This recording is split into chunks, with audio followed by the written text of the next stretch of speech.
እግዚአብሔር አምላኸይ ምስጋና ክብሪ ዕቤት ስግደት ስምካ ይኹን። እግዚአብሔር አምላኸየ ስኻሰና ኢኻ ምሕረትካ ንዘለዓለም ይነብር። ቅዱስ አቦ መንፈስካ ከደግፈኒ ግላኻ ኣብ ቅድሜኻ ደው ኢሉ ኣሎ። ስትደግፈኒ ስትሕግዘኒ ኣቐዲመ መስክነካ እትፈትዎ ወድኻ ብስም ኢየሱስ ኣሜን። እዚ ወንጌል ሰላም መላዕለም ኣገልግሎት ወንጌል ሰላም ወንጌል ብስራት እዩ። የማን ጸጋም ነነይ ዘይብል ጽሩዕ ላማ ዝሓዘ 1 million souls for Christ. One soul and one nation at a time, anywhere in any place, at any cost and sacrifice. ብዝብል ጽኑዕ ዱልዱል መርሖ ተመስረተ ሚኒስትሪ እዩ። ክብሪ ንስሙ ይኹን። ናይሎም መልእኽቲ ኣርእስቲ እግዚአብሔር ምእማን ገደብ የብሉን፣ ወሰን የብሉን፣ ደረት የብሉን መበል 174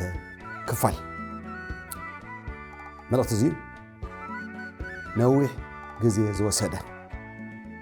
ኣስታት 2 ዓመት ዝወሰደ ንምንታይ ነፍስ ወከፍ ኣማን ዝተባህለ ስም ቤተ ክርስትና ካብ ዘይግድስ ጎይታና ኢየሱስ ንኹላትና ቻሌንጅ ዝገብር ኣብ ወንጌል ማርቆስ ምዕራፍ 11 ፍቕዲ 12 ከምዚ ኢሉ ይዛረብ። ነታ ኦም በለስ ምስ ረገማ ጴጥሮስ ምስ ተገረመ ዝተደነቐን እብለኩም ኣለኹ ብኣምላኽ እመኑ ዝኾነ ይኹን ይኹመዶ ዝኾነ ይኹን እቲ ዝብለኹም ዝኸውን ዝኣምን ብልቡ ዘይወላወል ነዚ ኸረን እዚ ናብ ባሕሪ ጥሓል እንተበሎ ይኾነሉ። ስለዚ ጽልይዎን ትልምንዎን ከም ዝኾነ እመኑ ይኾነልኩም። እዚኣ ተኣዝያ ከባድ ዝኾነት ቻሌንጅ በኣምላኽ እመኑ። ኣብ ቅድሜኻ ኸረንደው ክብል ከሎ በኣምላኽ እመኑ። ኣብ ቅድሜኻ ዝሕለፍ ዘይመስል ቁመቱ ኸም ጎልያድ ዝኾነ መከራ ጸገም ብድሆ ክጋጥመካ ከሎ በኣምላኽ እመኑ ይብለና። ስለዚ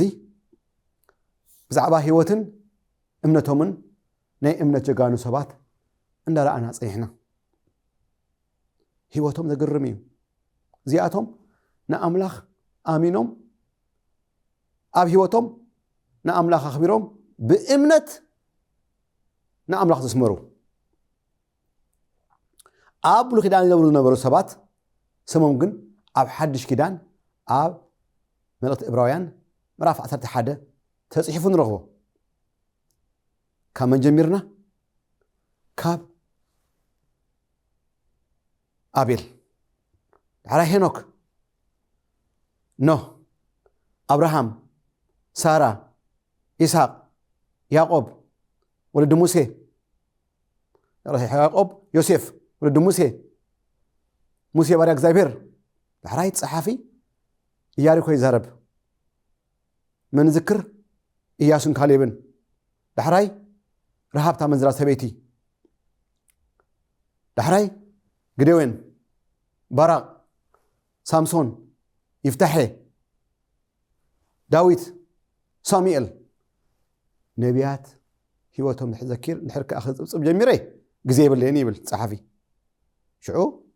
ናብ ነቢ ኢሳያስ ርኢና፣ ህዝቅኤል፣ ኤርምያስ ዳንኤል ንበዓል ሆሴ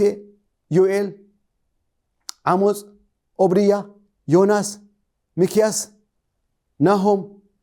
ኣምባቆም ሶፎንያስ ሃጌ ዝሓለፈ ሰሙን ዘካርያስ ርኢና ሎሚ ዘካርያስ ካልኣይ ክፋል ክርኢ ይደሊ ኣብ ምዕራፍ 3 ካብ ፍቕዲ 1 ክሳብ 5 ከም ዝብል ቃል ኣሎ ከም ወደሊ ንኢያሱ ሊቀ ካህናት ኣብ ቅድሚ መልአኽ እግዚአብሔር ደው ኢሉ ከሎ ኣርአየኒ ይብል ነቢ ዘካርያስ ሰይጣን ከዓ ኪጻረሮ ኣብ የማኑ ቆይሙ ነበረ ይብለና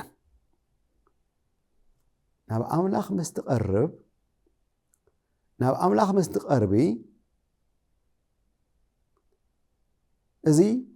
خሳሲ ሕዋት ዝኾነ ሰይጣን ስኻ መን ኢኻ ሓጢአተኛ ኢኻ ጸሎትካ ይስማዓን መን ኢኻ ስኻ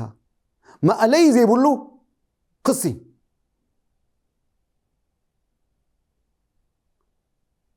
እግዚአብሔር ግና ሰይጣን እንታይ መልሲ ይቦ ይመስለኩም ከንብቦ እግዚአብሔር ሰይጣን ኣታ ሰይጣን እግዚአብሔር ይግናሕኻ እቲ ኢየሩሳሌም ዝሓረየ እግዚአብሔር ይግናሕኻ እስከ ካብ ሓዊ ተመንጠለ እያዶ ኣይኮነን በሎ እግዚአብሔር ኣብዛ ምድሪ ክንነብር ከለና ማእለይ ዘይብሉ ኩናት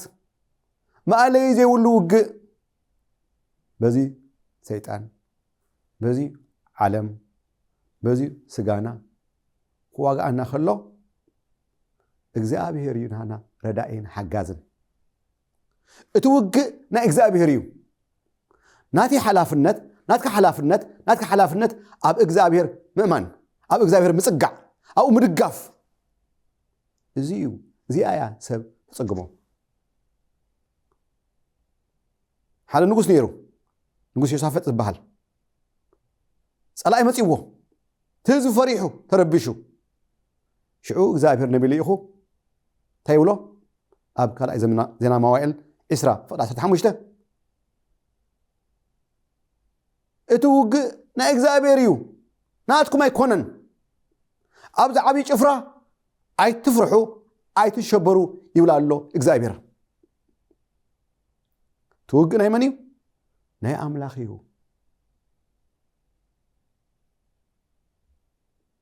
ሽዑቲ ንጉስ ተገሪሙ ከመይሉ እግዚአብሔር ዓወት ከም ዝሃቦ አንብብዮ ከምኡውን ኣብ ቀዳማይ ሳሙኤል ምዕራፍ 17 ፍቕዲ 47 ንእሽተይ መንእሽተይ ዳዊት ዝበሃል ህዝቢ ክፈርሕ ከሎ ንጉስ ሳኦል ክፈርሕ ከሎ ጀነራላት ክፈርሕ ከሎ ሓደ መንእሰይ ብዛዕባ ኣምላኽ ተረድአ ዓይኑ ተዋህለ ኣጽሪ ዝርኢ ንጎልያድ ከም ዝብሎ ስማዕ እስኻ ብኹናት መጸና ኣለኻ ኣነ ግና ብስም እግዚአብሔር ጎይታ ሰራዊት መጸካ ኣለኹ ህዝቢ ድማኒ ኩናት ትውግእ ናይ እግዚአብሔር ከም ዝኾነ ክፈልጥ ሎሚ ንኣኻትኩም እግዚአብሔር እሕሊፉ ክበና እዩ ርእስኻ እሕሊፉ ክበኒ እዩ ሽዑ ንኣራዊት ምግቢ ክኾኑ ትኾኑ ኢኹም ኢሉ ብተብዓት እምነቱ ኣብ ኣምላኽ ገይሩ ተዓወት ረኸበ ስለዚ እግዚአብሔር ሰይጣን እግዚአብሔር ግናሕኻ ይብሎ ለይኸላ ኣብ ሓድሽ ኪዳን እግዚአብሔር ስሙ ኢየሱስ ሃበና ወዱ ስልጣኑ ብስመይ ኣጋንንት ተኸውፅኡ ብስመይ ብስም ኢየሱስ ተጻርዎ ኢሉ ስልጣን ንዓና ሂቡና ተመንን እንቅርቢትን ክትረግጹ ስልጣን ሂበኩም ኣለኹ እዚ ኣይተረድአ ሰብ ብትብዓት ክዛረባ ይኽእል ብስም ኢየሱስ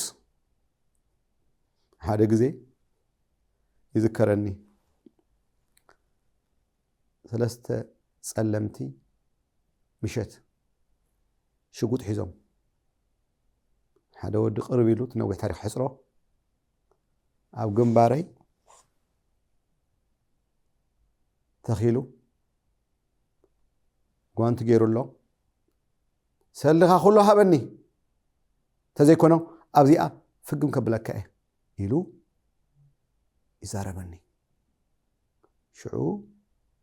ካብ ኣፈይ ዝወፀ ቃል ድምፀይ ዓው ኣቢለይ ብእንግሊሽ باسم يسوس أتا قتال منفس أكوي منفس يا أسرك الله إلي دمسي عاوي إلي شعو بد فرحي هادي مم لكن ما يعلم خيرهم زين شعو أنا حلم مسؤولني أو عرادك يسدي يحلم دي زلخو ناخونه ليو ምክንያቱ ኣብ ግንባሬ ሽጉጥ ብዓይነ ይርኢ ኣለኹ ሽዑ ፖሊስ መፅኦም ታሪክ ብዙሕ እዩ ግናኸ ተሓሳብ ክዛረቡ ዘለኹ ስም ኢየሱስ እግዚአብሔር ንደቂ ሰባት ዝሃቦ ስም ወዱ ስም ኢየሱስ ካብ ስም ኩሉ ልዕል ዝበለ መዘና ዘይብሉ ስም ኢየሱስ ኣበር ዘይብሉ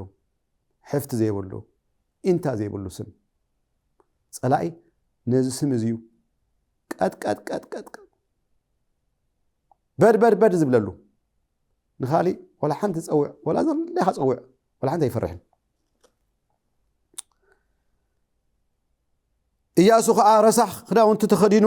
ኣብ ቅድሚ እቲ መልኣኽ ደው ኢሉ ነበረ እቲ መልኣኽ ከዓ ነቶም ኣብ ቅድሚኡ ቆይሞም ዝነበሩ ትረሳሕ ክዳውንቱ ካብኡ ኣልዕልዎ ኢሉ መለሰሎም ይኹመሮ ረሳሕ ክዳን ሓጢኣት እዩ ዘምልክት ነዚ እዩ ረሳሕ ክዳን ኣብ ኢሳያስ እንታይ ይብለናሲ ኢሳያስ 4:5 ብዘሎ ጽድቅናሲ ጽይቕ ክዳን ይብሎ ኢየሱስ ክርስቶስ እዩ ጽድቁ ዝሃበና ኣብ ሮሜ 3:23 ድሕሪ ሕጂ ሕጊ ብዘይ ሕግን ጽድቂ ኣምላኽ ብዘይ ሕግን ብዘይ ግብርን ተገልጸ ብኢየሱስ ክርስቶስ ዝኣመኑ በጃ ክጸድቁ እዚ ኢየሱስ ክርስቶስ ኣብ ቀዳማይ ቆሮንጦስ 1:31 እሱ ጽድቅኹምን ጥበብኩምን ይብለና ኢየሱስ ክርስቶስ እዩ ጽድቅኻ ዝኸውን ታብ መስቀል ዝገበሮ ስራሕ ዳሕራይ ትገብሮ ህይወትካ ጽቡቕ ስራሕ ህይወትካ ንኣምላኽ ከም ተፍቅሮ መግለጺ እዩ ብሓቂ ከም ተለወጥካ ከም ተቐየርካ ሓድሽ ህይወት ከም ዝረኸብካ መለለይ እዩ ንዑ ኸኣርአ ኣበሳኻ ኣውፃእኹልካ ብሉፅ ክዳውንቲ እውን ከደንኩኻ በሎ ኣነ ከዓ ኣብ ርእሱ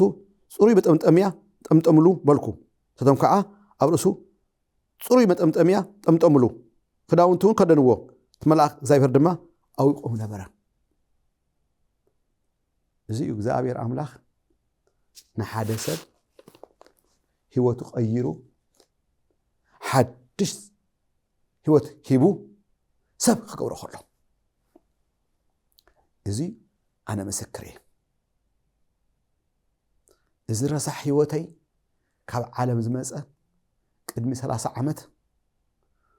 ረሳሕ ህይወት ዕዋላ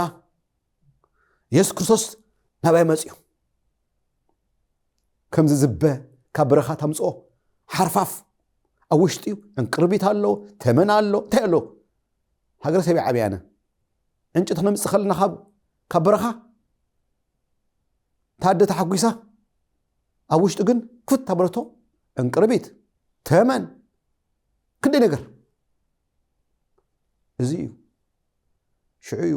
መንፈስ ገይሩ ብደሙ ገይሩ ሓፂቡ بقالو قديسو هيوت قيرو حدش سب يقبرك سب أقحانات تخون نأملخ زقزاء نهاتو السب زخونة نزكوي أملخ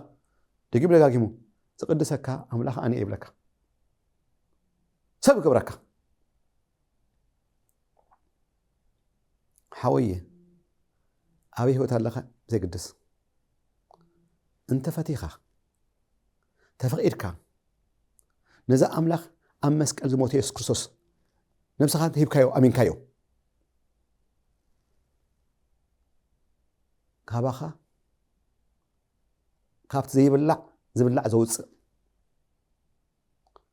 كافت نعقون تدربين سب جواسو حيواي سب زوج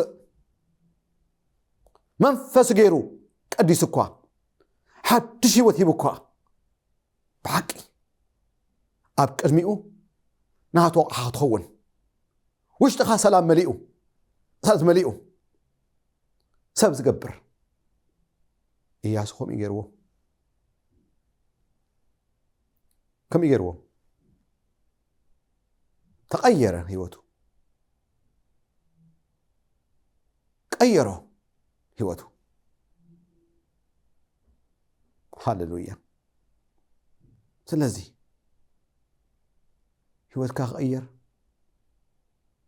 هيوتك حدث مغنياتهم زمس أنا يوم جدي زمس أنا يخافي حاتيات كم لم دخوينو هيمانوتينيا مسيلنا كابات خدينا جناخه وشتنا كالي هيوت يسوع كريستوس بحال زين فولتو كومين عمينا نيري أنا محبر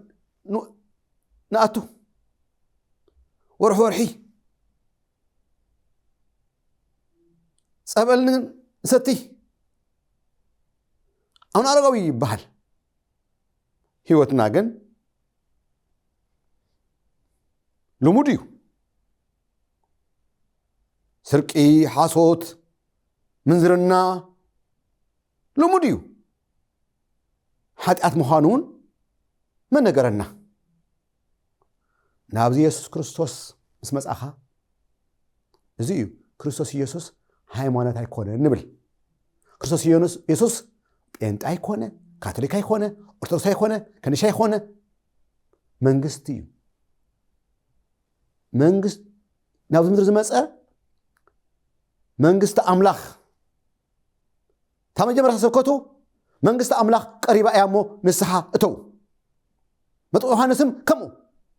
መንግስት አምላኽ ቀሪባ ያሞ ንስሐ እተው كم تمسلكم أنا دك أبراهامينا تولو خي بسلكم ننسى حزبك عفرا قبرو إلو مرير زخوانا قال كزارون كله كي مسلكم خابزي امنزي اكزابير أملاخسي نعو زخون هزبي خاتسيخليو يبلوم شعو بنسحا تمرسو تطمقوا نأملخ محرت قبرلنا ولو نتولك أسب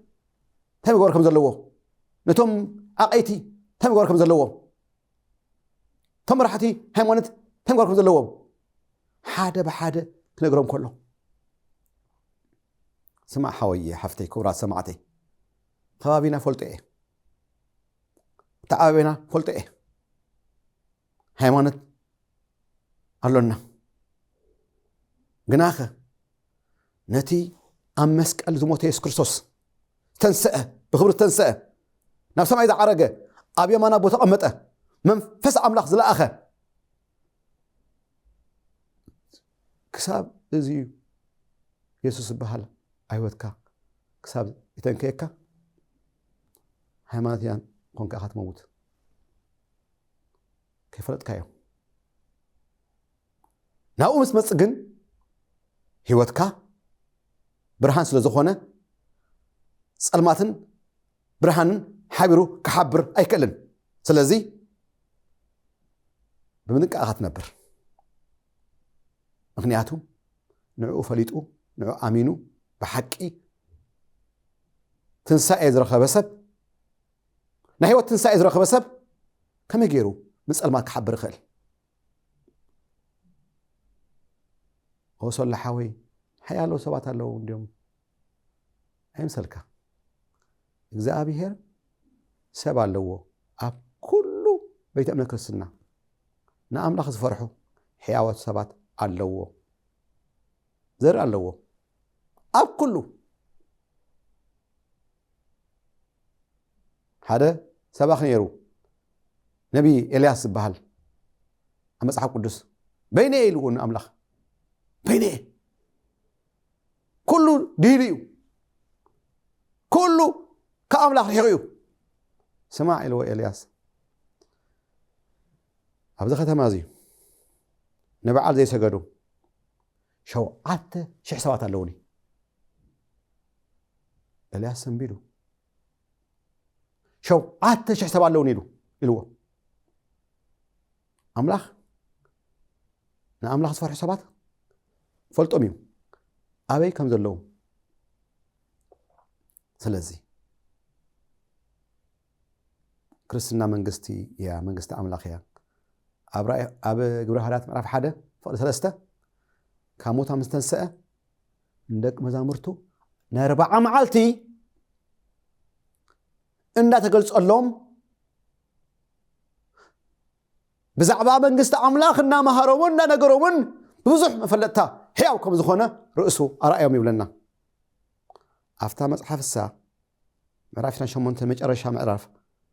ግብረ ሐዋርያት ፍቕዲ 31 ሐዋርያ ጳውሎስ ኣፍታ ሮም ተኻሪዋ ዝነበረ ገዛ ሰባት ክመፁ ከለዉ ብዛዕባ ኢየሱስ ክርስቶስ ብዛዕባ መንግስቲ ኣምላኽ ይምህሮም ነበር ይብለና መንግስቲ ኣምላኽ ልዕሊ ሚእቲ መንግስቲ ኣምላኽ መንግስቲ ሰማያት ቃል መንግስቱ ደቂ መንግስቱ ደቂ መንግስቲ እንዳበለ ብዙሕ መንገዲ ገሊጽዋ ስለዚ ስማዕ ሓወየ ሓፍተይ ክቡራት ሰማዕተይ ኢየሱስ ክርስቶስ ህይወትካ ክመጽእ ሓድሽ ህይወት ክበካ ምሕረት ክገብረልካ ከምኡውን ህይወትካ ተቐይሩ ክመጽእ ከሎ ከይተርፍ ብርክ ክበል ዝሓፃ ጸሎት ምሳይ ጸሊ ወኢየሱስ ስለይ ክትብላ መስቀል ሞይትካ ኣለ የለኻ ኣነ ግን ከምቲ ስኻ ትደልዮ ይነብር የለኹን ወእግዚአብሔር ምሕረት ገበረለይ ደንግጸለይ ወኢየሱስ ክስዕበካ ወሲነ ኣለኹ ሎም መዓንቲ ሓግዘኒ ሓድሽ ህይወት ሃበኒ ወይ ልምነካ ኣለኹ መንፈስካ ናብ ውሽጠይ ይልኣኩ ውሽጠይ ይሓድሰኒ ወእግዚአብሔር ኣምላኸኒ ደንግጸለይ ምሕረት ገበረለይ ክስዕበካ ወሲነ ኣለኹ ንዓና ኣብ ህይወተይ ስማዕ ሓወየ ጸውጸሊኻ ዶ ጽቡቕ ጌርካ ኢየሱስ ዕርፊ ኣብ ኢዱ ሒዙ ድሕሪ ጥምት ንመንግስቲ ኣምላኽ የበቅዕኒ ኢሉ መስቀሉ ተሰኪሙ ዘይስዕበኒ ንዓይ ብቑዕ ኣይኮነን መስቀል ሓሰር መከራ ጸርፊ ውርደት ስቃይ ዝሓዘ እዩ ንዓይን ንዓኻን ክብል ጡፍ ተባሂሉሉ ብዘንጊ ርእሱ ሃሪሞሞ ተዋሪዱ ግናኸ ኣብ መስቀል ሞይቱ ተቐቢሩ ብክብሪ ድማ ድሕሪ 3 መዓልቲ ተሲኡ ብክብሪ ናብ ሰማይ ዓሪጉ ከምኡውን ኣብ የማና ቦታ ተቐሚጡ ከምኡውን ተመሊሱ ብክብሪ ክምለስ እዩ ምክንያቱ ኣብ ግብረ ሐዋርያት ምዕራፍ 1 ፍቕዲ 11 ናብ ሰማይ ክዓርግ ከሎ እቶም ሐዋርያት ናብ ሰማይ ክጥምቱ ከለዉ ሃንደበት መላእኽቲ ገይጾም ኣቱም ሰብ ገሊላ ንምንታይ ኢኹም ኣብኡ ደው ኢልኩም ናብ ሰማይ ኣንቃዕርኩም ትርእዩ ዘለኹም ከምቲ ሕጂ ናብ ሰማይ ክዓርግ ዘሎ ዝሪአኹሞ ከምኡውን ተመሊሱ ክመጽእ እዩ ነዚ ጎይታና ኢየሱስ ኣብ ራእይ ዮሃንስ 3:12 ራእይ ዮሃንስ 22 ፍቕዲ 10:12 ከምኡውን 22:20 እንሆ ቀልጢፈ እመጽእ ኣለኹ በለ ቀልጢፉ ክመጽእ እዩ ስለዚህ ኣሳር ሰዓቦ ኣሳር ኢየሱስ ሰዓቦ ታብ መስቀል ዝሞተልካ ኢየሱስ ተመሊሱ ዝመጽእ ንጉስ ነገስታት ናይ ጎይታት ኩሉ ጎይታ ዝኾነ ወድሉ ኣምላኽ ኢየሱስ ሎሚ ኣውዛዝም ኣለኹ ኣብ ቀጻላይ ሳልሳይ ክፋል ብዛዕባ ህይወትን እምነትን ነቢ ዘካርያስ ክንርኢና ቀጻላይ እዚኣ ምስ በልና ሓደ ነቢ ተርፈና ኣሎ ነቢ ምልክያስ ሽዑ ወዲእና ናብ ካሊእ ብዛዕባ መፍራሕ ኣምላኽ ዝብል ክንዛረብ ኢና መድሓን ኩን ባባይ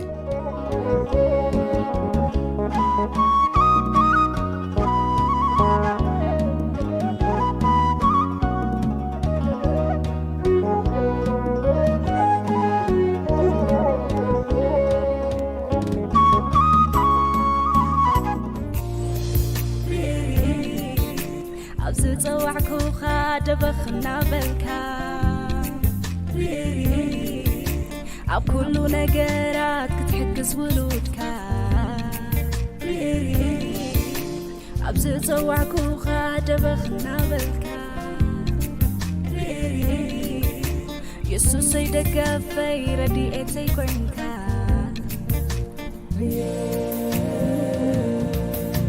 عيتتكعن بخالة عيتتكعن عيتتكعن بخالة عيتتكعن عيتفمنا خن خالة حسا مسحسكون عخا قصنا يلبي يسوس بين خايفا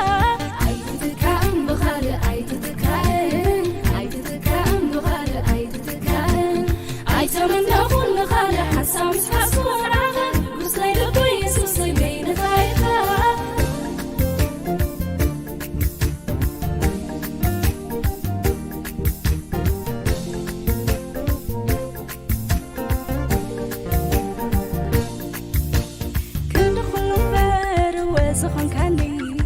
شكر كوني أبسموا عركي عيتتكائن بمنكتك كلمة قدامي قبل بيز سرعو حروف تاريخي كذكر بزي محرتك أي محلة بركت رقيب كانيخا سكم تتاتي كذكر بزي محرتك أي محلة بركت رقيب كانيخا عيتتكائن بغالي عيتتكائن عيتتكائن بغالي عيتتكائن عيتمنى خن خالة حنسا مسحسكون عخا قصنا يلبي يسلسي بين خايفا عيتتكائن بغالي عيتتكائن عيتتكائن بغالي عيتتكائن عيتمنى خن خالة حنسا مسحسكون عخا قصنا يلبي يسلسي بين خايفا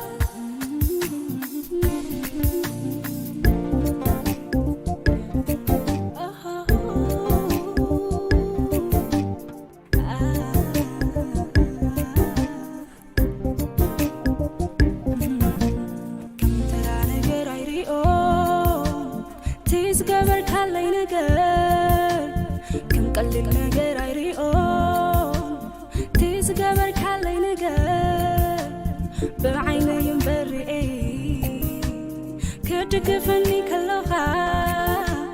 كامل يوم وصكبر